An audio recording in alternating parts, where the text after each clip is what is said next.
But I think that we all know, working in this industry, that women are underrepresented, and particularly underrepresented often in quite senior roles.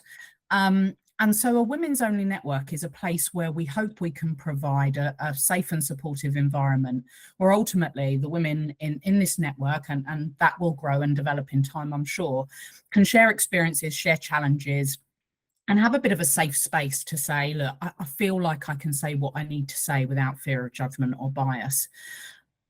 It's also a place, and I think this is really important, where people that have progressed careers within this industry particularly can serve as role models and mentors to those that are still developing in their career space, or even more senior people that want to move maybe into different areas within their career. So we should be able to support each other and make sure that we can really focus on helping develop, mentor, offer guidance, and hopefully provide some inspiration for women coming through the industry at all different stages of their career. It is definitely true that we face some unique challenges in the workplace. There is gender bias. We have somewhat different work-life balance issues often, and in construction, where it is so male dominated, we need to navigate our way through that, and this sort of network is that safe space where we can come and talk about that and share those experiences and discuss ways in which we can make that better for women within our own organisations and the broader industry. We have said at this stage that obviously this session particularly is women only. That is because we want to make sure in the early stages of the network that people do feel confident, safe and secure to say whatever they want to say. That doesn't mean that male allies are not really, really important to women's networks, and that we wouldn't introduce male allies within to the group at the appropriate points in time. We've all, I'm sure, had fantastic male role models and leaders in our careers to date, and this doesn't ignore that. It just means that at first we want to make sure everybody has the ability to create that safe space to begin with, and really start to practice that networking leadership, making sure that in this environment everybody's comfortable to speak publicly. There is a lot of research, and we will go into it on the next slide, that says that women generally are very much less career confident, don't always put themselves forward for that next role, that next promotion. I think Jen's going to talk a little bit about her own experiences of that herself. But ultimately, what we want to do is empower women to have the confidence and the ability to succeed. And within this women's network, that might mean sharing resources that help to make that happen, and really contribute as a group to promoting gender equality across the industry, so that our male allies in leadership roles within their own businesses are very conscious of the gender equality question and making sure that we can affect some change within the industry. Does that feel like everybody's still at the right meeting or the right network, should I say?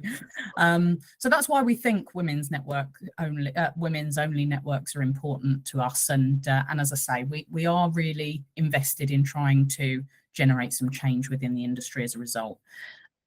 And just as the next slide, and this starts to talk about some of the research that really supports the belief that women generally are less career confident than men. This will lead into, I know, Jen's story and what Jen's going to talk about. There is an awful lot of data out there that would suggest that women tend to underestimate their professional achievements. They're less likely to apply for jobs unless they look at a piece of paper that says, I 100% meet every single requirement, I can tick every single box. Whereas our male colleagues and friends don't necessarily always feel that same, I'll use the word nervousness, that might not be the right one, but that same lack of confidence in applying for something that feels like it's a step up for them. And we almost internalize our perceptions of our own ability, and therefore sometimes don't give ourselves the opportunity to really push forward career-wise. And we want to kind of try and give people the confidence to change that and make sure people believe in their own abilities and push forward. I won't read every stat on there because you've got the slide in front of you. I'm sure, Anthea, we can share them afterwards to make sure everybody's got them. I think it's just making sure that everybody understands that every bit of research tells us that there is definitely a lack of confidence within the female population in really pushing their careers forward. And when you work in the construction industry, I'm sure that's probably more true than it is in some other industries.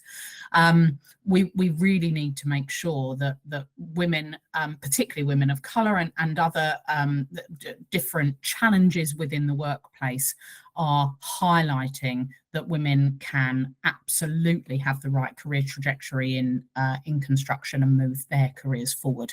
So that's what we're doing here. That's why we're doing it. That's what we want to try and affect change because of. And I think that probably, unless anybody's got any questions, I think that leads us nicely into Jen and Jen's story. For those that I don't know, I'm Jen Cassidy, currently Deputy CEO at Bristan, and will be taking on the CEO role from January 2025. I'm still getting used to the fact that actually people want to hear about my story, so bear with, I haven't done this very often. So time at the end for anybody to ask any questions, and there's a whole bunch of different things in here, I guess, around my whole experience over the last, hate to say it, probably 20 plus years now. So I can go right back to the start, actually. So I was brought up by a single mum. My dad died when I was 3 and my sister was 2. Mum had been a stay-at-home mum. She was still very young at the time. She was 26. And out of necessity, she had to go out to work. And she built a career in IT. So initially as a software developer, and that was at a time when it was literally unheard of for women to go into that area. So this is 40 years ago. And today she's a programme manager for the Scottish Government.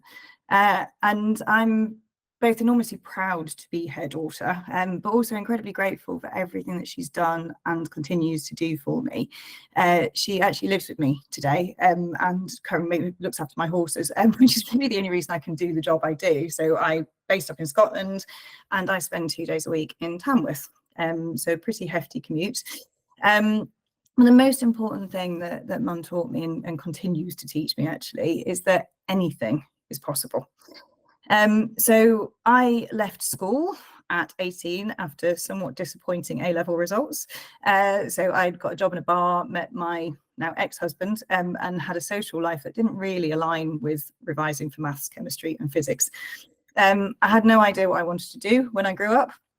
So I worked in that bar for a couple of years, and then I went travelling for 18 months and had a whole variety of jobs in Australia, from data entry to chugging, or charity mugging, as I like to call it on the street, to serving the Dream Boys, I think a version of the Chippendales, in a 24-hour bar in Darling Harbour in Sydney, and had a wonderful time, and then got home and kind of had to face reality in real life. So I actually took a 2-week temporary role as an admin assistant in a tech startup. That evolved into a full-time personal assistant role, and then sales and marketing assistant, and ultimately a marketing exec role. And it honestly remains one of my favourite jobs ever. And it's where I discovered the power of what I kind of call doing the job before you get the job. So I grabbed a hold of anything that looked interesting, things that nobody else wanted to do, or where I just saw something that needed fixing. I'm still a fixer today, as a lot of my team on this call will testify to. And actually, no one ever asked me to do a lot of those things. Quite often, no one thanked me for doing those things, but I did get a reputation as a doer, somebody who got things done. And as a result, more and more opportunities and ultimately promotions came my way. And that's very much something that I've kind of taken throughout my whole career. So following that, I had a series of roles in marketing across a variety of different industries, so from utilities to financial services. And then I found myself in the construction industry. So I'd actually followed a previous boss to Wolseley, then coming off 20 years ago now. And I started out as brand manager for Plum Centre, actually working for the CIC's Angela Rushforth, before I moved into a range management role. So that was essentially bridging the gap between sales and procurement, and using data and insights to understand really what our customers wanted to buy, and then making sure it was available to them when and where they wanted. That was probably my first foray into sort of real data analysis, voice the customer type of role. So from there, I moved on to Cola Myra. So I was working for in the Cola UK bit of the business. I started out in a product role, and it was a running joke that I knew nothing about product. And to be perfectly honest, I still don't really. And then quickly took on responsibility for channel marketing and brand and comms. And then over the years, added customer service and supply chain into my repertoire as well. In terms of my actual career path, I never did work out what I wanted to do, and I'm still far from sure that I've actually grown up properly, but I did love being a marketer, and the importance of putting the customer at the heart of everything that we do has never left me. I then got an opportunity to take responsibility for sales at Cola and jumped at the chance of that. For me, the two functions are intrinsically linked, and I really enjoyed the element of bringing those teams closer together and actually being out there with our reseller partners, convincing them of why they should sell more of our products. And again, I still love that today. I've actually been out with customers more over the last month than I have actually in years, and have loved it. So following my time at Cola, I made the first of my 2 attempts to leave this industry. Initially, I went off to work for Nest, who are the smart thermostat people, were the smart thermostat people, now owned by Google. And I did a stint actually in them in Silicon Valley, which was a fascinating experience. So I was kind of in and out every month of Palo Alto, and just a whole different world. But I learned a huge amount. So the guy that set up Nest is Tony Fadell, who is also credited with having basically invented the iPod. And again, that relentless focus on the customer has stayed with me. I remember sitting in a meeting and we spent 3 hours boxing and unboxing this thermostat. And you're thinking, how can this be important? But actually his philosophy was that the experience from the minute you pick that box up, that was our responsibility, and that's what mattered. And then the other non-industry stint was actually after my second time at Cola, and I went to work for a company called Lynn Products. So they're based up here in Scotland. They're a very, very high-end hi-fi company. I never quite got over the fact that these are domestic products, and the top-end kit was £100,000 for a pair of speakers. It's a bit like wine for me, up to about 20 quid, I can tell the difference and I know it's better. You get beyond that and it all just tastes good. Kind of similar with me for the speakers. But the thing is, this industry has always pulled me back. There's something very, very special about the construction industry. And, that's part of why we wanted to form the CIC, was to help other people to understand that and attract them in.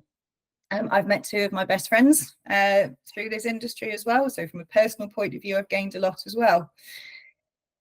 And that really brings me to Bristan. So it is a business that I have loved from the minute I walked through the door. As I said, I'm based up in Scotland, and there's a well-known phrase here, and it's plastered all over the city, that people make Glasgow. And for me, they make Bristan too. I feel incredibly fortunate to have the opportunity to lead such an amazing business and an incredible group of people. And I'm excited, honoured and nervous to be moving into the CEO role in January. I think that the technical element of the job doesn't particularly faze me, actually. I've got a brilliant team around me. We have a really robust strategy and a clear plan to deliver on it. But the responsibility is actually weighing on me quite heavily. And the fact that decisions now ultimately end with me, albeit with a huge amount of collaboration with my team, that's a bigger change and a bigger challenge than I'd anticipated.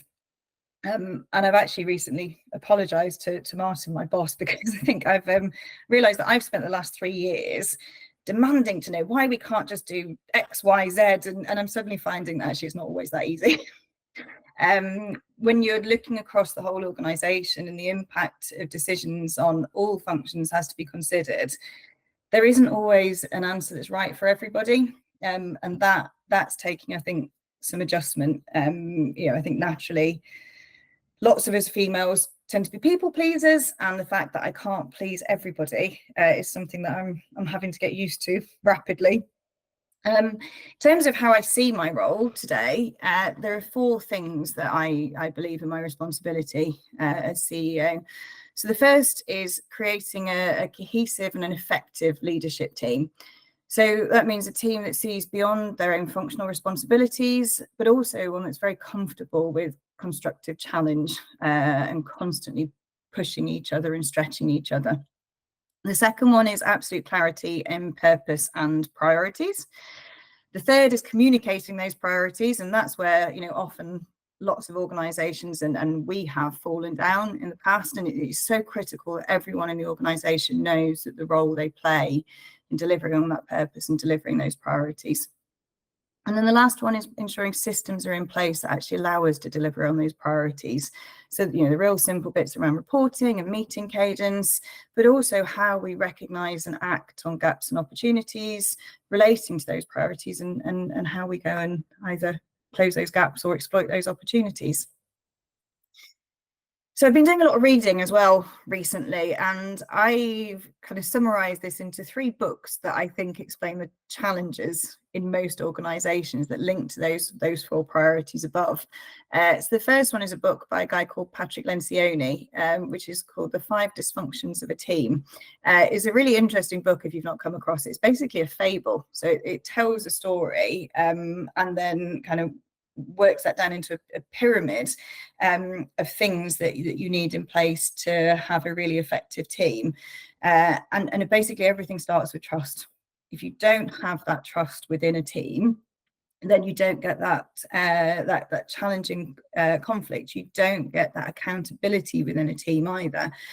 So I've spent a lot of time kind of over actually quite a long. That's a book I've kind of been focused on for a good few years now, really understanding how you build those teams, how you get them working effectively together. And as I say, kind of my first focus now is doing that from our new leadership teams. There's a lot of dynamic change as a result of my role changing. The second one is a book called Will It Make the Boat Go Faster? So this is written by Ben Hunt, who is one of the gold medal winning teams. I think it's from the Sydney Olympics in the rowing team. And this is really about having the whole organisation aligned behind that purpose. And every single thing you do, you're checking back in to say, will it make the boat go faster? Will this take us towards our aims, our objectives, our purpose, our priorities?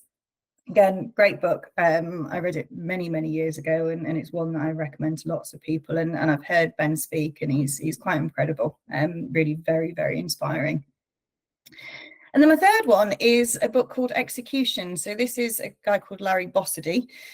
And this is really, again, I think where so many organizations fall down, and again, you know, we've had these challenges without doubt. You have this amazing strategy, you get your plans in place, but actually if you don't then have processes, systems to deliver on those and make sure you do what you've said you do, it's just a bit of paper at the end of the day. So if you haven't read them, I would definitely recommend all of those books. And again, really, I see that my role is to work with my team to overcome all of those challenges and actually turn them into strengths for us as an organisation. So that kind of brings us up to date in I guess my career, and I suppose the bit I don't want to make light of sort of how hard I have had to get to work here. I've had to work to get here. You know, I think as a woman, I've always felt I've had to fight to prove myself, and that I've had to go above and beyond in order to be recognised. And you know, we're not always the best at self-promotion. You know, I said it before, I sort of, you know, I'd taken all these extra things and all these extra activities, and then people wouldn't know, and I didn't do a very good job actually often at telling them that I was doing that either. You know, I've also had to deal with some pretty unpleasant situations over the years. I've been pinned in corners more times than I care to remember by men who've misread my friendliness over dinner as an invitation. And I had to be rescued by a colleague a number of years back from a very, very senior leader of one organisation that I worked for, who followed me back to my room and wouldn't take no for an answer. We have a series we call Walk in My Shoes at Bristol, and I kicked it off 18 months ago, sharing some of my experience, and you know, very much committing to my team that will never be acceptable on my watch. And if anybody's subject to any form of unacceptable behaviour, I want to hear about it, and I will do something about it. And again, I think that's one of the things that I had a conversation this week with one of the other CEOs on the CIC board, who showed me an email that was pretty appalling, to be honest. And again, the conversation I was having with him is we've got to make this unacceptable as an industry. We can all do things within our own organisations, but actually the whole purpose of the CIC is for like collective change, and that we have more power together. I think moving on from that, as Max said earlier, as females, our natural tendency is to only apply for jobs that we're already fully qualified for, if not more. And actually, I've been through that really recently. So I've wanted to be CEO of Bristan for the last 2 years, and I've been Martin's nominated successor for that entire time. But I still didn't feel confident to actually ask for the job when I found out Martin was retiring. I went through about 3 months of waiting, and I'm thinking, and the whole time I'm thinking, why don't I just pick up the phone? Why don't I just call Masco and say, why wouldn't it be me? But I couldn't bring myself to do it. And now I'm on the other side of all of this. I think my advice is never be afraid of what you don't know. We have to, as females, get better at asking. And honestly, most people out there are making it up as they go along. I think the real key for me is to have the right team around you. I know nothing about IT, not a lot about customer services, very little about procurement, but I do know how to set direction. I do know how to put brilliant leaders in place who do know a lot about their functional specialisms, who can really rally their teams behind a strategy and deliver on a plan. And the other thing I think is to remember that skills are transferable as well. Sometimes we feel like, oh, well, I haven't done that, or I haven't been in that area. I still remember now the looks of absolute horror when I put a toilet on screen at my very first LIN conference, talking about what mattered to independent retailers. And I told them it was no different selling toilets to selling 100-grand hi-fi systems. And actually, 3 years later, they all agreed with me on that point. Coming back to that, female allyship as well. I think I've been lucky to have some great bosses over my career, both female and male.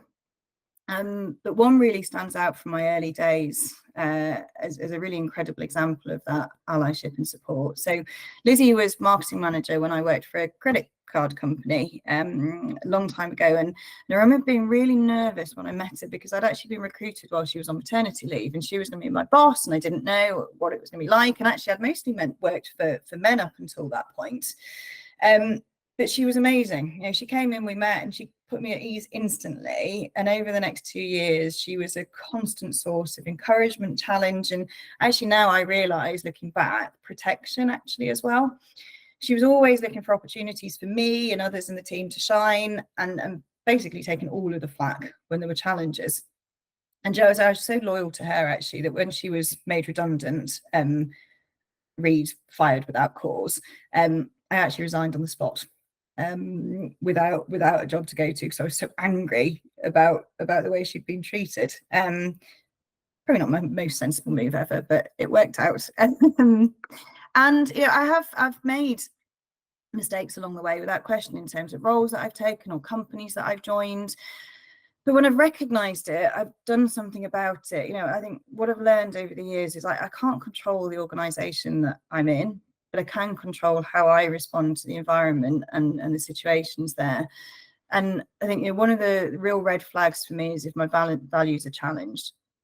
And I guess that credit card company was not the only one I've walked away from without a job. I do probably have fewer responsibilities than many. It's not a move I'd recommend. But when I've not been comfortable with the way things operated or the way people were being treated, and if I haven't been able to do something about that, that matters to me. We have to be able to change organisations. We have to be able to make places better for everybody. And I guess all of those things that I've just talked about are what made me want to become part of the CIC. I genuinely want things to be better for everybody across the whole industry. Saying all of that, I also recognise that for all I can talk about the challenges that I've faced, I am still in a very privileged position. And as Max said, we're starting with a focus on females. partly because it is the largest diverse characteristic population in our society. So it makes sense to start here, but it is just the start. And we do recognise that this is about making this as a more inclusive industry for everyone, regardless of gender, sexuality, ethnicity, disability, and making sure that everyone can, without being trite, bring their true selves to work, wherever that is. And then I was just going to finish with kind of thought around work-life balance. So I read something by a guy called Scott Galloway, who's a marketing professor I really admire, a couple of years back now, actually, that kind of made me sit up and think. And he said you absolutely need to slog your guts out in your 20s and 30s to reap the benefits later.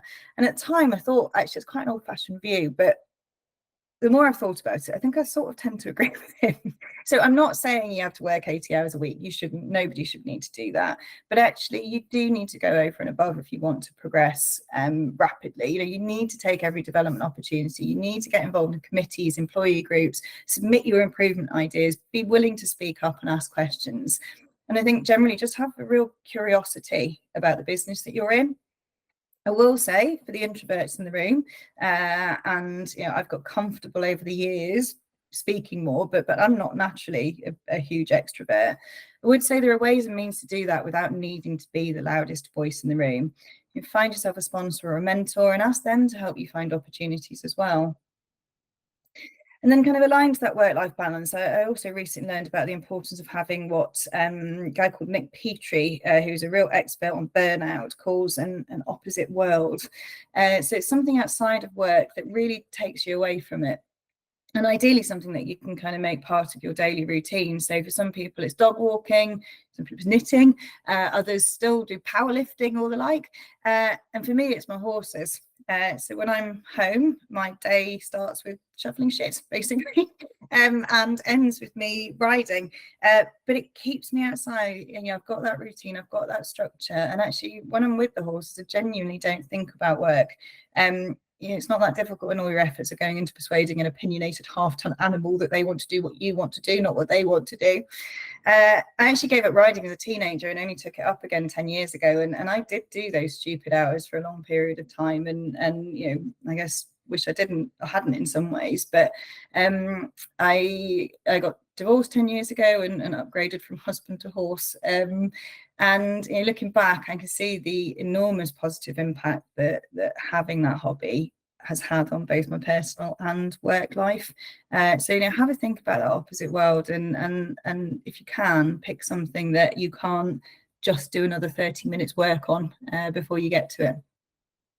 So thank you, everybody, for taking the time to listen to my story, and very happy to take any questions anyone has now, or equally feel free to ping me an email or drop me a note on LinkedIn if you think of anything later that you'd like to ask. Fantastic. Has anybody got any questions for Jen, or as Jen said, she'd happily take that outside of this if people would rather? I think from my point of view, Jen, thank you. I think it's fantastic for people at all different stages of their career to hear from a CEO that can be truthful about some of the vulnerabilities as well as some of the successes, and hopefully that's a real demonstration actually of what we want this space to be, which is something where people can feel secure enough to admit to some of those vulnerabilities and to challenge and question each other about, right, well, how can we help? What can we do about that? How can we help move forward? Because by doing things like that, genuinely, I think will make a difference in allowing people to progress with their own careers. So thank you, Jen. Brilliant. I found it interesting. I've written a few things down about books I haven't read, so that was really welcome. Thank you very much. Thank you. So Anthea, probably need to go back to the slides, don't we, if we're just going to sorry, Mike, we've got a couple of raised hands. Oh, apologies, I do Susan first. Hi, thank you. Hi, Jen, thank you. Really, just brilliant to hear your story and sort of, the role modelling. So thank you very much for that.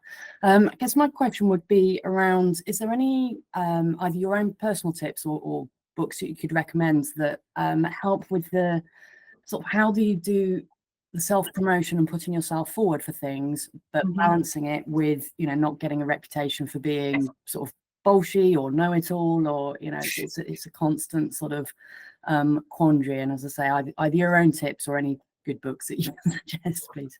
Yeah. So I think I've actually read on anything on this, which is really interesting, and maybe it's a gap there, and you know, it's a little bit off topic, but Max, Anthea and I talked about this a little time ago as well. We'd love to do a session one day actually around language, because that's so frustrating, isn't it? You know, nobody would ever call a man promoting themselves bolshy or in your face, and so I think that's definitely a future topic and something we wanted to explore. In terms of the how, I think for me, it's looking for opportunities that are outside of your own area, and actually then just being able to present on them. So it's not then about talking about yourself. It's actually about having got involved in something and then knowing that there's an end point to it where you will present on that topic and have an opportunity to speak. The other one is to, and it's not always easy, but is to find somebody that can do it for you sometimes as well. So it's something that I try and do a lot of actually across our whole organisation, is looking for opportunities for people to present to others, whether that be our exec board or whether it actually be up to Masco. So yeah, try and find that ally, try and find somebody that is comfortable in doing it, and can look for those opportunities for you, so you don't have the discomfort and it's presented to you. That's really useful. Thank you. Pleasure. And Heather, I think you had a question. Yeah. Thank you, Jen. I really enjoyed listening to you. I just wondered, so I've grown up in a world where women can have it all is the big thing, feminism and all that. I just wondered if you think that, I heard you saying that you felt like you had to work very hard, put yourself out there a bit more than perhaps you think that maybe male colleagues did, look for extra opportunities and work some crazy hours.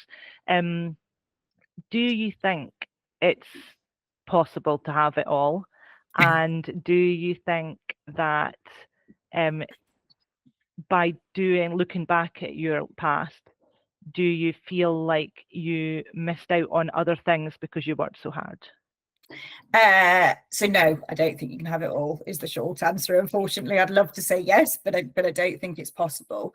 And I actually sacrificed a lot. You know, I don't have kids myself, but I have a family that I'm very close to. You know, mum, my sister, and she's got 2 kids. And when I look back, I'd probably say sort of 10 years ago, I would not go to family events because I was too busy at work, or because I was too tired after a long week at work, or because I'd just had too much on, and I do bitterly regret that actually. And you know, could I have got where I had still working that way? Possibly. You know, I don't know the answer to that. I think what I would say today is I'm much more focused on what I want and what's right for me. So, you know, I do have a better work-life balance today than I ever had. Possibly sounds quite odd when I spend 2 days of my week down in Tamworth, but you know, one of the things I do is, you know, I have a riding lesson every Friday morning. That is non-negotiable. Everybody knows that you can't get me until kind of 9:30 on a Friday morning, and that's important to me, and I protect that time. And these days, you know, I am willing to say no to opportunities at work, or you know, or events, if I have something on from a personal perspective.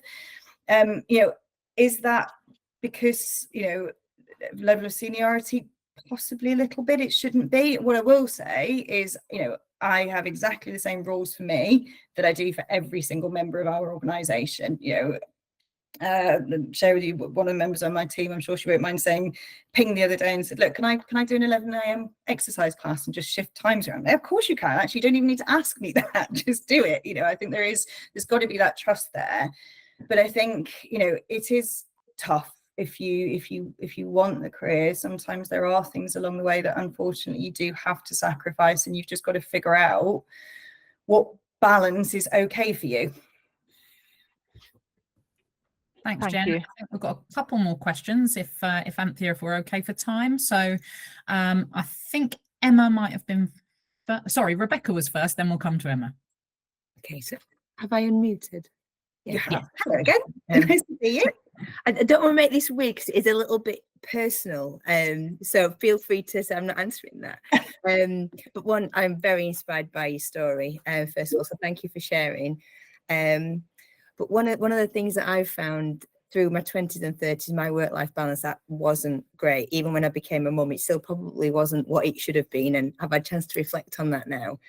And I've been lucky enough to progress from a marketing exec to a marketing director. And one of the things that I think has given this year is my marriage. And some people have said, do you think, my husband's in the industry, a very different role, do you think the fact that you've done that with your career and he hasn't, has had an impact on how he's felt? And mentioned that you'd been divorced, and I just wondered, do men look at you differently the more you progress? Do you think there's a jealousy? I don't know. You can't Yeah, do I can probably answer that from two angles, actually. So it certainly had an impact on my marriage. I mean, I got married very young, and he was older than me, and kind of went back to university as a mature student, and honestly spent most of his time in his pants smoking weed. It's very different to where I wanted to be as a sort of career. And actually, I think it was difficult for him, but it was also, I got more and more frustrated as well, actually, as I kind of progressed as well. So yeah, I do think it had an impact. I can't blame work, but it certainly had an impact. The other thing that's been really interesting, I've been single for a really long time, and I'm good with that. But part of that is it's really difficult to actually kind of meet men that are not intimidated by successful women and earning more than them, and I want to do nice things. I've worked really hard. I want to go on amazing holidays. I want to buy nice shoes and all the rest of it. And actually, just sometimes that not being able to keep up, and I would never expect. I'm more than happy if to share what I've got because of what I've done. But yeah, really, really difficult actually to have that balance and be yourself and not have to compromise on who you are to make somebody else feel comfortable. Yeah. Okay, sorry, I just no, good question. I've just come into a new world this year, and it's a whole different dynamic, and and the bit about you saying about being pinned in corners, I've been in some situations where I go, no, that is not all right, don't. Absolutely. And somebody said, oh, how's so-and-so? I'm like, oh, well, he's fine, but we're not together. And the next thing I know, we're leaving the bar at the same time. You want to come back tonight? No. No, I don't. I think that's probably a whole nother session, isn't it, around around dealing with situations in the workplace or outside expectations. of it. I was like, absolutely. Rebecca, thank you, and Jen, again, thank you both for your honesty and openness. Emma, last one from you, I think. Hi, I'm Emma, and I work at Hands Grower, so I have the privilege of working for Julie, which I have to say is an absolute pleasure. And I think I've managed to walk the middle ground, so I don't have a good career, maybe not a spectacular career, but I also am still married and have 2 children. So I've navigated, gone through the whole very difficult male bosses all my life, made redundant when I was pregnant with my first child, the whole sort of the whole sort of story. But the one point I wanted to make, I've sort of become, I think, quite a female ally, and it's greatly helped by Julie, who is also a female ally.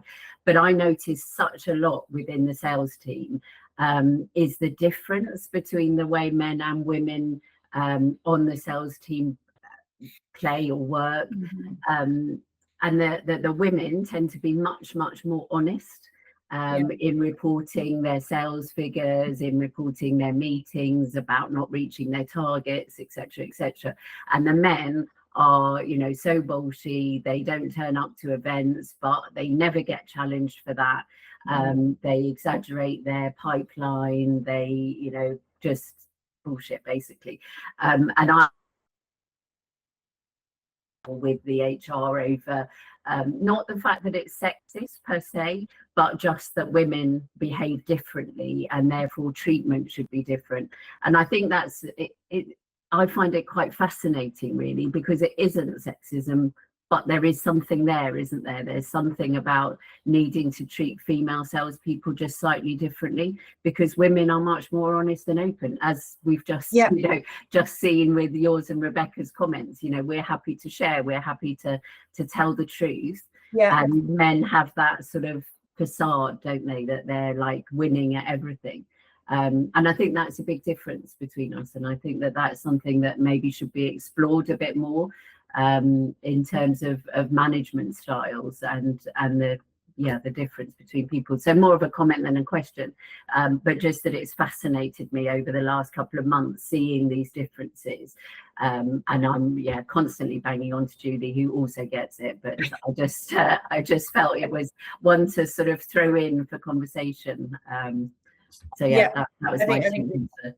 Yeah, absolutely right. And actually, so Julie's one of the best friends that I mentioned, actually, from Hansgrohe that I met in the industry. I think, we'll come on to it, and actually it's a great comment because it ties in beautifully to what we're going to talk about in a little bit around that allyship at work. And I think you're right, there is a difference. And one of the things I will always do is call out the bullshit from the men, because you have to, but B, it's about giving people the opportunity to speak, and it's about then still building them up. If people are willing to be honest and talk about their challenges, it's how we help, how we support, and how we give them that voice. So spot on in terms of the conversation we're having shortly. Sorry.